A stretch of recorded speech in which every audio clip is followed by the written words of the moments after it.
For more information about online piracy and to watch more episodes of The Research Engine, follow us on Facebook at facebook.com/The Research Engine.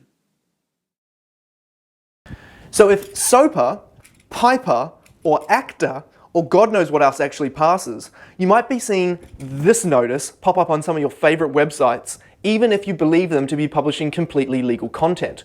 What you might not know is that this sticker is already attached to at least one website, megaupload.com.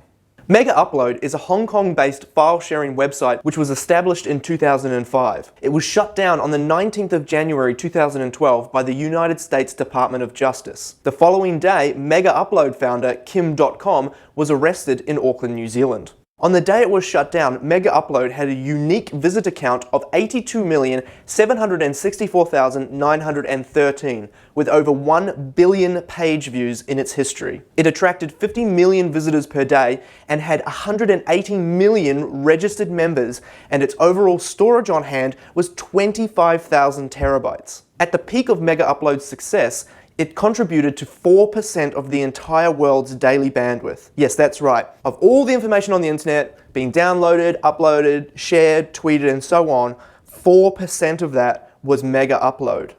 So with Megaupload gone, surely the world of copyrighted material is safe now. Not even close. It's time to do a little bit of maths, so just stay with me on this one. Okay, the BSA reported in 2010 that the total monetary value of losses as a result of unlicensed pirated software was $58.8 billion. That's just software. Music claims approximately $12.5 billion in losses per year.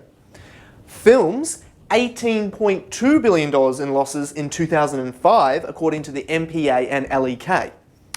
Megaupload, on the other hand, as reported by the US Justice Department, ripped off these industries, not to mention games and TV shows, pornography, $500 million since the year 2006.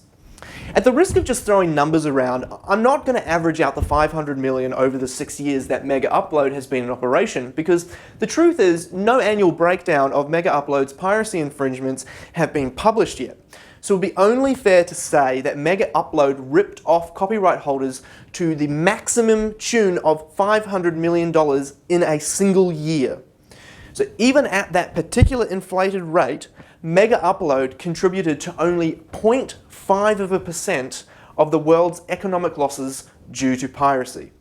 So although the $90 billion figure here is an approximation of all the reported values from different years added up, it is true that the BSA did officially report that $58.8 billion of total economic losses came from software piracy in 2010. Or did it? Glyn Moody of Computer World UK claims that the BSA findings are invalid because the reason for pirating software is that it is a financial burden. He says, the very reason people pirate software in developing countries is that they cannot afford Western level prices. So there is no way that pirated software could ever be converted to sales at those prices. It's economically impossible. And when looking at geographical statistics, it makes sense to see Georgia, Zimbabwe, Bangladesh, and Armenia the top 5 for piracy rates, while New Zealand, the US, Japan, and Luxembourg are all the lowest. Joe Karaganis, author of the book Media Piracy in Emerging Economies, writes about all the names media piracy has been called over the years. An international plague, a nirvana for criminals, but he says it's better described as a global pricing problem. Karaganis also goes on to state that in some cases, software pirates have become the industry's most valuable customers. Top-tier vendors have established and maintained their dominant positions in emerging markets through piracy. Any losses they incur at the margins of the consumer and business markets in those countries should be weighed against the value of maintaining their dominant position. For near monopolies, we would argue that this value is very high. You see, you don't need to ponder Joe's point for too long, because in 1998, Bill Gates had this to say in front of 350 business students at the University of Washington. Although 3 million computers get sold every year in China, people don't pay for software, he said. Someday they will, though. As long as they are going to steal it, we want them to steal ours. They'll get sort of addicted, and then we'll somehow figure out how to collect sometime in the next decade. And to tie it in all quite beautifully, this is a quote from the Romanian president Traian Băsescu in 2007. Piracy helped the young generation discover computers. It set off the development of the IT industry in Romania. It helped Romanians improve their creative capacity in the IT industry, which has become famous around the world. 10 years ago, it was an investment in Romania's friendship with Microsoft and with Bill Gates.